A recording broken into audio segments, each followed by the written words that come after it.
और यह एक बहुत बड़े संयोग की बात है कि हम समझते हैं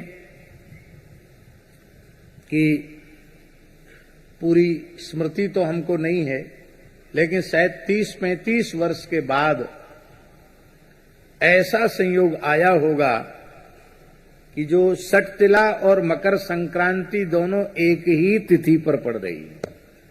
मकर संक्रांति भी वही उसी दिन और षटतिला एकादशी भी उसी दिन। ऐसे कई कई दुर्लभ योग उस दिन पड़ रहे हैं। इसलिए इस बार की जो मकर संक्रांति है और षटतिला है, ये विशेष पुण्यप्रदा है। ऐसे लोगों का प्रश्न है कि महाराज संक्रांति को हम लोग अन्नदान करते हैं, अब क्या करेंगे, अन्नदान कैसे करेंगे, क्योंकि एकादशी है। तो अन्नदान के प्रतीक के रूप में तिल दान करें उस दिन, और जो अन्नदान करना है उस अन्न का संकल्प करके रख लें और दूसरे दिन द्वादशी आने पर अन्नदान करें। भोज भंडारा भी कराना हो तो द्वादशी को ही करावें, ऐसा है। ये 14 जनवरी को षटतिला एकादशी है और षटतिला में 6 प्रकार से तिल का उपयोग किया जाता है। षटतिला पापनाशनी, षटतिला एकादशी संपूर्ण पापों का नाश करने वाली है। क्या करना चाहिए 6 प्रकार से तिल का उपयोग, ध्यान से सुने। तिलोदवर्ती, तिल को भिजा दो और उसको फिर सिल्लोढ़ी पर पीस कर, आजकल सिल्लोढ़ी तो घर पे है नहीं, मिक्सी है, उसमें बढ़िया पीसता नहीं, लेकिन फिर भी पीस लो, जो उपलब्ध है साधन उसी से पीस करके स्नान करके पवित्र हो करके फिर उसी तिल का उबटन अपने सारे शरीर में लगाना। उस उबटन के 3 भाग करना, एक भाग मस्तक से लेके वक्षस्थल तक लगाना, दूसरा भाग हाथ धो करके फिर नाभि से लेके कमर तक लगाना, तीसरा भाग पैरों पर लगाना। तिलोदवर्ती। फिर किसी पवित्र तीर्थ में गोता लगाना, तो कैसे, तिल स्नाई, या तो लोटा में तिल डाल दो, स्नान करो, अथवा थोड़ा तिल छोड़ दो जमुना जी गंगा जी में, फिर गोता लगाओ। तिल स्नाई, तिलोदवर्ती, तिल स्नाई। तिल होता, तिल का ही हवन करना, तिल होता। और तिलोदकी, तिल हाथ में लेकर के पितरों का तर्पण आदि करना, तिल लेकर तिल से ही तर्पण करना।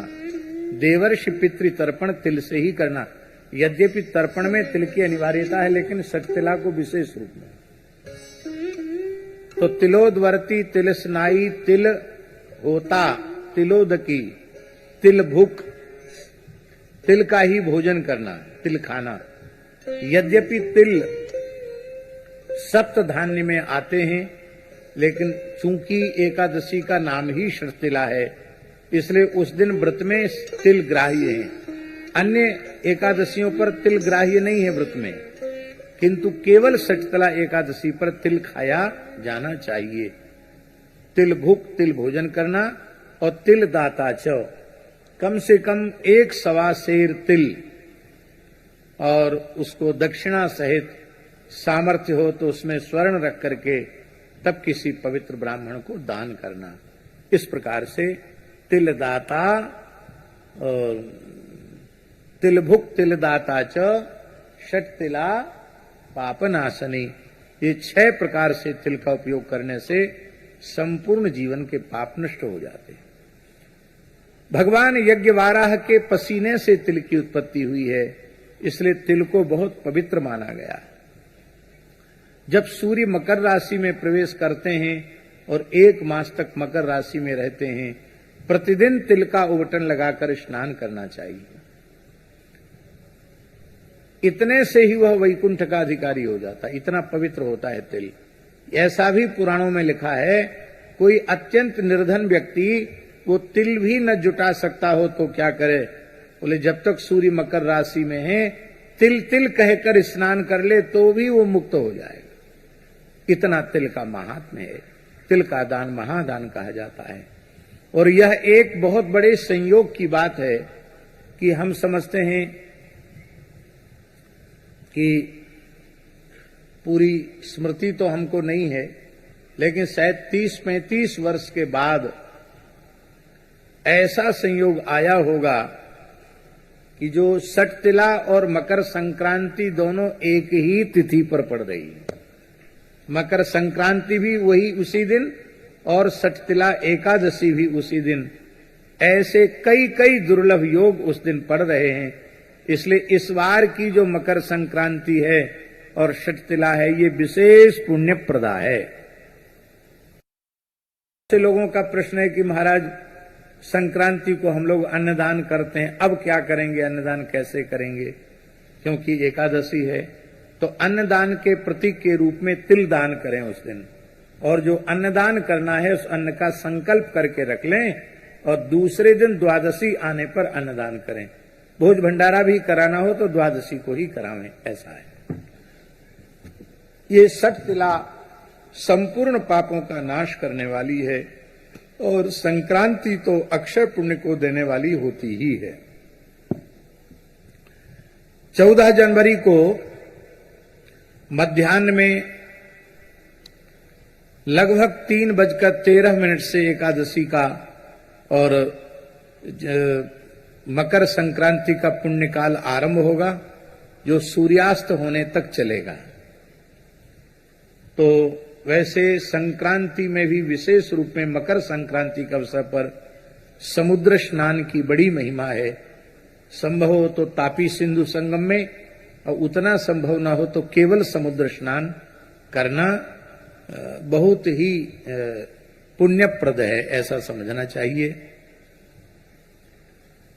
बोलो वृंदावन बिहारी लाल की जय। जय जय श्री राधे। अथाष्टादशोऽध्यायः। क्रमशः कृष्ण चरित्र चल रहा है। अब एकदम सावधान होकर के कृष्ण लीला का श्रवण करें। श्री शुक उवाच अथ कृष्णः परिवृतो ज्ञातिभिर्मुदितात्मभिः अनुगीयमानोऽन्यविशद ब्रजम गोकुलमंडितम। श्री सुखदेव जी महाराज कहते हैं कि हे राजर्षि परीक्षित, भगवान श्री कृष्ण अपने ग्वाल बालों के साथ स्वजन संबंधियों से घिरे हुए अपनी कीर्ति का श्रवण उनके मुख से करते हुए भगवान श्री कृष्ण ने गोकुल मंडित गोष्ठ में प्रवेश किया। गोवंश से जिस गोष्ठ की अनुपम शोभा हो रही है, उस गोष्ठ में भगवान ने प्रवेश किया।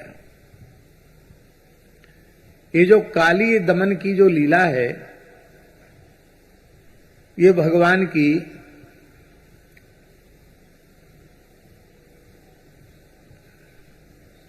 छठे वर्ष के वर्षगांठ मनाने के बाद की लीला है। और गोवर्धन धारण लीला तब की है जब भगवान ने अपनी जन्म की 7वीं वर्षगांठ मनाई है।